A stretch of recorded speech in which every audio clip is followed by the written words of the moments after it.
Osho versus Krishnamurthy, ये debate हमेशा से चलती रही है और इस डिबेट में लोगों को बहुत ज्यादा मजा भी आता है।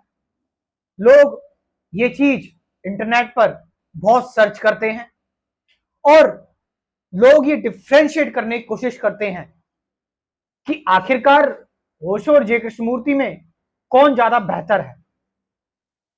इस चीज में क्योंकि लोगों को बहुत ज्यादा रुचि है और लोग इसको लेकर इंटरेस्ट दिखा रहे हैं, तो इस पर वीडियो मैंने बनाई है। बट आज एक और वीडियो इस टॉपिक पर हम यहां पर कवर करने की कोशिश करेंगे अल्टीमेटली ओशो और जय कृष्णमूर्ति को, कि एक्चुअल में ओशो और जय कृष्णमूर्ति की जो ये टीचिंग्स हैं, यहां पर हम कंपैरिजन नहीं करेंगे। मैं आपको ओशो का पक्ष सुनाऊंगा, मैं आपको कृष्णमूर्ति का पक्ष सुनाऊंगा, and you have to decide who is better और किस में ज्यादा ताकत है सत्य को, या कौन ज्यादा सच्चा है सत्य को बताने में, जैसा सत्य एक्चुअल में है, जैसा ट्रुथ एक्चुअल में है। सो यहां पर अगर हम बात करें ओशो की, तो ओशो आपको समझाने के लिए बहुत सारे तरीके, और आप कह सकते हैं कि ओशो अपनी चेतना में बहुत सारी चीजें समेट ले रहे हैं। ओशो मीरा पर बोल रहे हैं, ओशो नानक पर बोल रहे हैं, ओशो इवन कृष्णमूर्ति पर बोल रहे हैं, ओशो रामकृष्ण परमहंस पर बोल रहे हैं, विवेकानंद पर बोल रहे हैं, ओशो अष्टावक्र गीता की बात कर रहे हैं, विज्ञान भैरव तंत्र की बात कर रहे हैं, लाउसे पर बोल रहे हैं, कार्ल जुंग पर बोल रहे हैं, फ्रेडरिक नीचे पर बोल रहे हैं। ओशो ने ना ही कोई आपका जो है वो ईस्टर्न फिलोसफर छोड़ा है, ना ही कोई वेस्टर्न फिलोसफर छोड़ा है। ओशो ने, आप कह सकते हैं, सबके बारे में ऑलमोस्ट बात की हुई है। ओशो ने साइंस के बारे में बात की है, इकोनॉमिक्स के बारे में बात की है, ओशो ने पॉलिटिक्स के बारे में बात की है, ओशो ने हजारों साल पुरानी चीजें हैं उनके बारे में भी बात की है। और जब ओशो थे उस टाइम पर नए नए रिसर्च या नए नए लेखक या नए नए लोग उभर रहे थे, उनकी चेतना में घुसकर उनकी भी बातें की हैं। तो ओशो ने न जाने किन किन टॉपिक्स पर बोला है, किन किन पर बात की है। ओशो का समझाने का तरीका बहुत पोएटिक रहा है, कहानियों भरा रहा है, मजाकिया रहा है। उस तरीके से उन्होंने आपके माइंड को स्टिमुलेट किया। ओशो ने संगठन भी बनाया है। ओशो ने, आप कह सकते हैं कि मेडिटेशन की टेक्निक्स भी बनाई है।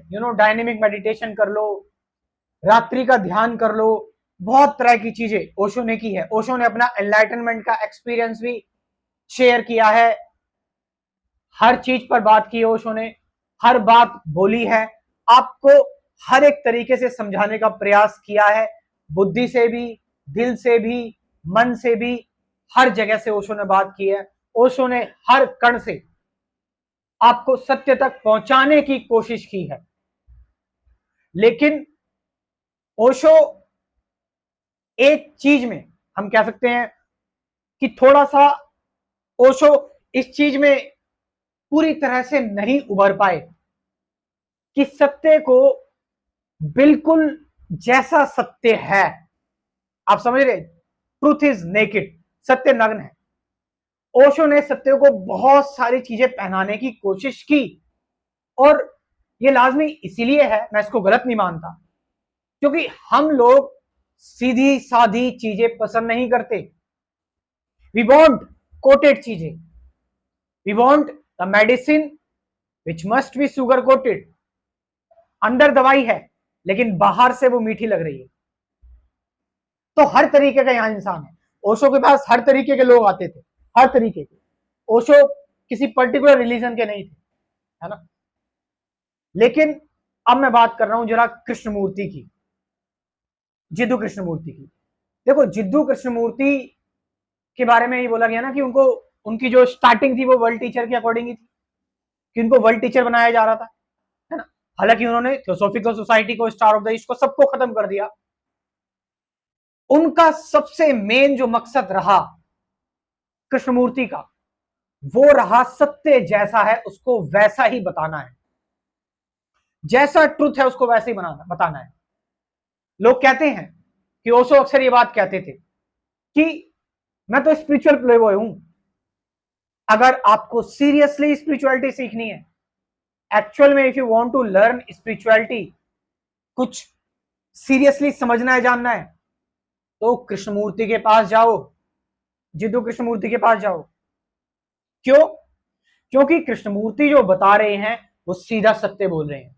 आप कह सकते हैं जब सत्य एक फॉर्म लेकर आ जाता है और जिसको हम सुन रहे हैं, देख रहे हैं, जो बोल रहा है, हमें नहीं पता, हमने बुद्ध को देखते हुए उनको सुना नहीं, है ना, हमने कृष्ण को नहीं सुना, हमने क्राइस्ट को नहीं सुना, है ना, लेकिन हम ऐसी चेतना वाले पहले व्यक्ति को हूबहू देख रहे हैं जो बोल रहा है, जो बात कर रहा है। जैसे बुद्ध हर जगह जाकर बात करते थे, किसी भी देश में जा रहे हैं, लोग इकट्ठे हो रहे हैं, बात कर रहे हैं।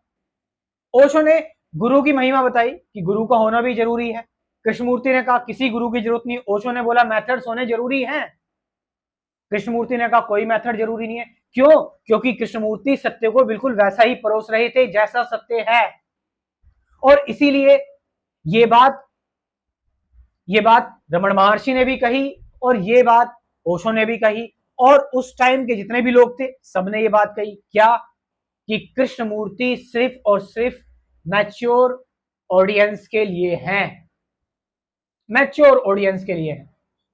कि कृष्णमूर्ति जिस चीज की बात करते हैं वो वही व्यक्ति समझ सकता है जो बहुत सारे तरीके, मेथड्स को जो जान के समझ कर आया है, बट अब वो चीजें तो जान गया है बट मेथड से अटैच हो गया है। अब मेथड से मुक्त कराने के लिए आपको कृष्णमूर्ति की जरूरत पड़ेगी। You need Krishnamurti. आपको कृष्णमूर्ति की जरूरत इसलिए है क्योंकि कृष्णमूर्ति जो बोल रहे हैं, जो बता रहे हैं, उस बोलने और बताने में भी सत्य झलक रहा है। कृष्णमूर्ति साफ साफ कह रहे हैं कि ये कोई इंटरटेनमेंट नहीं है, ये कोई फिलॉसफी नहीं है, ये कोई डिस्कशन नहीं है, ये डायरेक्ट सत्य है, ये डायरेक्ट ट्रुथ है।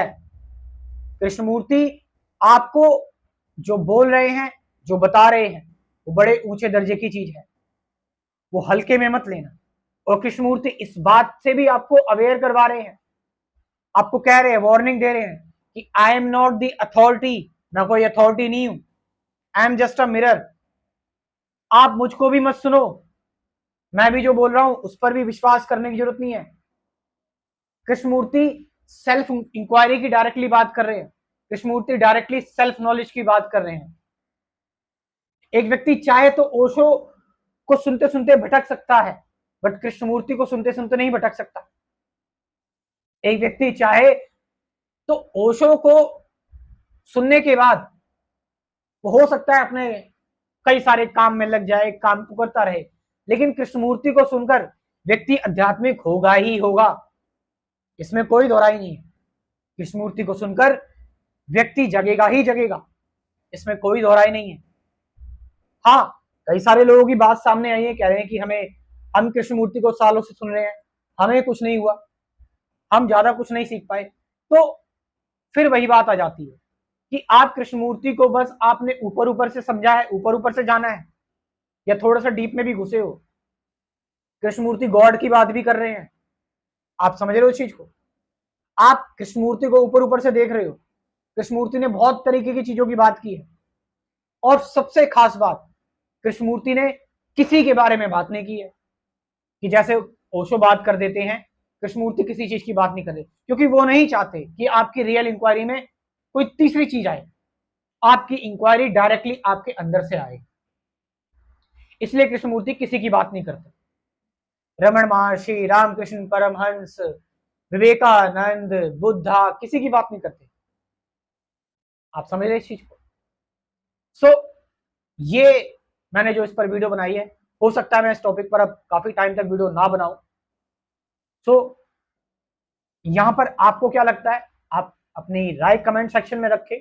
और इंटरेस्टेड लोग, जो लोग थोड़ा सा आधुनिक अध्यात्म को समझना चाहते हैं, और जो लोग, देखो, आपके अंदर यहां पर जो ऑडियंस है मैं ये समझ सकता हूं कि वो ऑडियंस थोड़ी ऐसी ऑडियंस है जो अपना भला खुद करना चाहती है, ऐसा नहीं जो कुछ करना ही नहीं चाहता।